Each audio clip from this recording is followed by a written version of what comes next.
Today, we're doing something a little bit different. We're heading over to Night Owl. We're going to at least start and try to finish a tube front end for my friend's 240SX, which is also a Turbo LS. So we're gonna go work on Ryan Wyco's car today.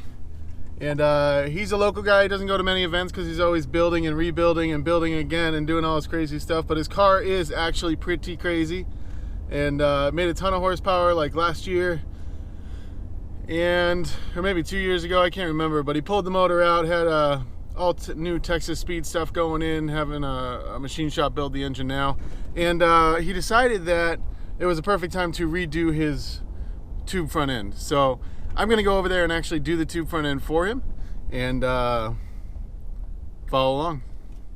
All right, everybody, we're back here at Night Owl Performance out in Marietta, and today this is what we're working on.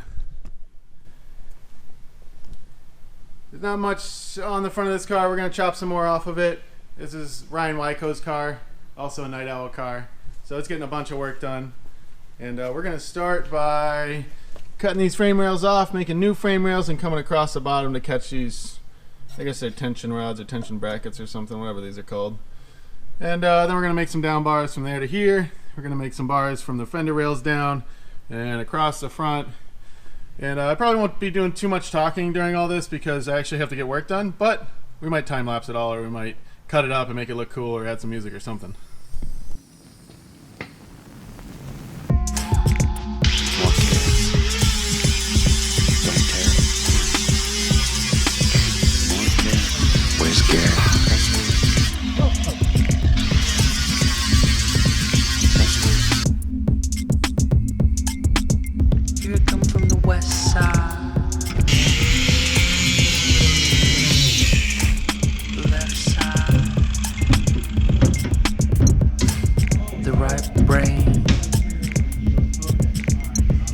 Drives me insane.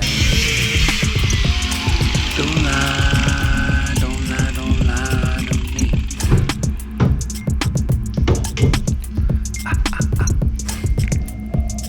Don't fry, don't fry, don't fry your brain.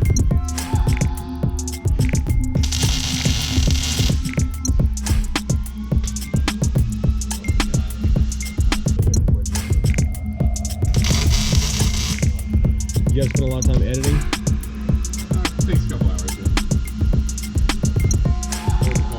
More carrots. Don't tear it. More carrots. Where's Garrett? Vegetables. Vegetables. Here I come from the west side. The left side. The right brain drives me insane.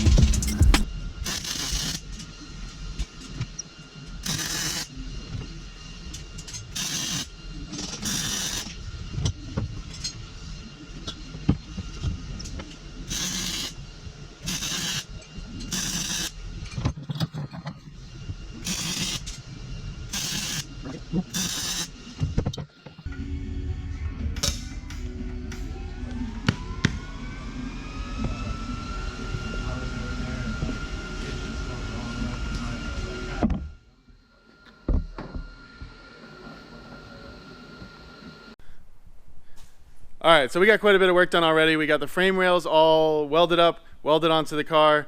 We got the tension rod brace that goes between the frame rails, and I think they're called tension rods on 240s, to bolt those into the brace. I've bent up the strut tower bars, and I've added the, I guess, contact points for the strut tower bars on the frame rails. So let's check it out. So we got frame rail made out of two pieces of 1.5-inch square tube. They're welded together so they have a seam in the middle, makes them a little stronger. We have 2x2 going from this frame rail all the way to the other frame rail. It's just tacked in, so there will be a weld here. Comes across, hits these tension rods, which is what I've been calling them. I don't know if that's what they're called, but those bolt into the bottom of this guy, goes back up to the other frame rail, which, believe it or not, is made out of the same material as this frame rail. I've got these kind of contact points, these plates welded on to the tops, here and here. He already had some welded up here to the strut towers, here and here. And I've bent and cut the bars that go from there to there, so they kind of come down like this somehow, some way that they fit. And I'm going to weld those in next. Then we can start on the fender rails and hopefully the rad support area.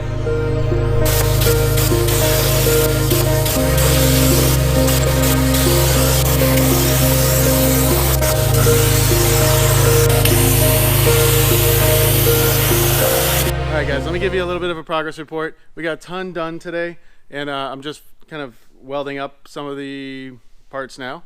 So let me show you what's going on here and what we've done. Alright, so we've added some 1x1 square tubing up here to support the fenders. We've got the strut tower bars welded in to plates here. Frame rails are done. You can see a riv nut there. I'll explain that in a minute. Another square bar over there. Same on that side.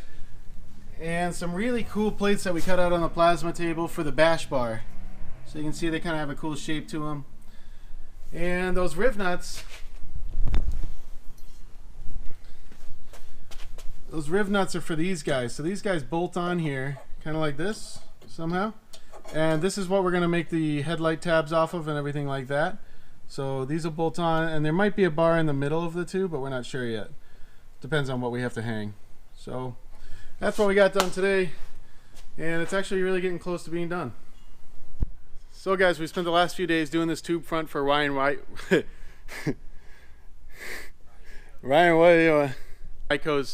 Turbo V8 240SX. His old tube front was kind of, it was done, but it wasn't great. So he wanted a new one. He asked me to do it, and I did it. So let me go through it and show you guys, you know, what we did, why we did it, why it is the way it is, why it looks like the way it is, and maybe you'll understand why I did certain things the way I did it. All right, so you can see the whole thing is done. Well, almost done. I still have to weld a couple of things. We got to get it on the lift, but it's basically done. All the main material is there.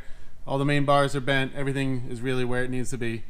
And let's start with the strut tower bar. So you can see the strut tower bar comes from here, goes down to the frame rail, which we cut off right here in front of where the tension rod bolts to it. We did it this way because we want some support for the strut tower bar, but we don't want this bar so far forward that in a front end collision it almost always bends the strut tower. So we placed it back here, and we have enough support, plenty of room.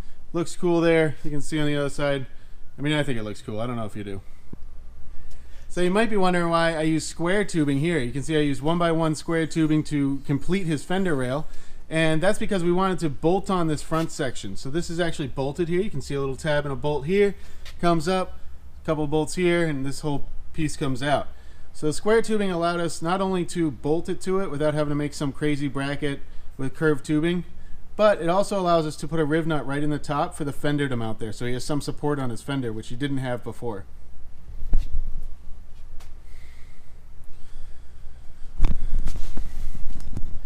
Also here you can see I used two pieces of 1.5 by 1.5. This is the same as my tube rear on my E92, and we do that because that puts a nice wall in the middle of this tubing, which makes this whole piece really strong.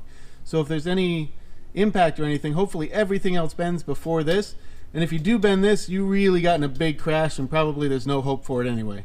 So this is pretty strong here comparatively, and it's probably stronger than the frame rail itself. But we've got these strut tower bars here. Hopefully these give it a little more added strength. So this portion should be stronger than this portion, which should be stronger than this portion. You can see there's 2x2 square tubing down here. This is to pick up the tension rods and to brace the two frame rails. We made some sick bash bar mounts on the plasma table over here at Night Owl. You can see they're not just square, they're kind of, I don't know, this kind of cool X shape. But the bash bar just bolts on. Bash bar is right here. We actually ended up reusing his old bash bar. We just cut all the brackets off that he had welded onto it. And if you look at it from the side, you can see it's angled way up, and that's to hold the bumper up. It's so annoying to have it come straight out and to have to figure out some way to hold your bumper up. So this is angled up. The bash bar is way up here, so you just slide the bumper on, zip tie it or bolt it or do whatever you do to keep it on, but you don't have to bolt it to the bar itself or cut a bunch of zip ties to get it off, you know, depending on how you mount it. So a lot of you might be wondering why these are bolt-in. So there's one here and there's one here. And these main function is to hold up the headlights. And so we're going to build some tabs off here for the headlights later. But they need it to be bolt-in because Ryan has a turbo V8. So if he puts an intercooler here, we also need a way to mount the intercooler. So if we can't make brackets off here to hit the intercooler, we're going to put a bar from here to hang the intercooler from below and the headlights from above. That way we can unbolt this whole thing, take it off, plenty of room to take the engine out, no bar blocking that area. So guys, that does it for this episode. Thank you so much for watching. Hit the like button if you like this type of content. Please consider subscribing. Leave a comment down below if you have something to say or some advice for me.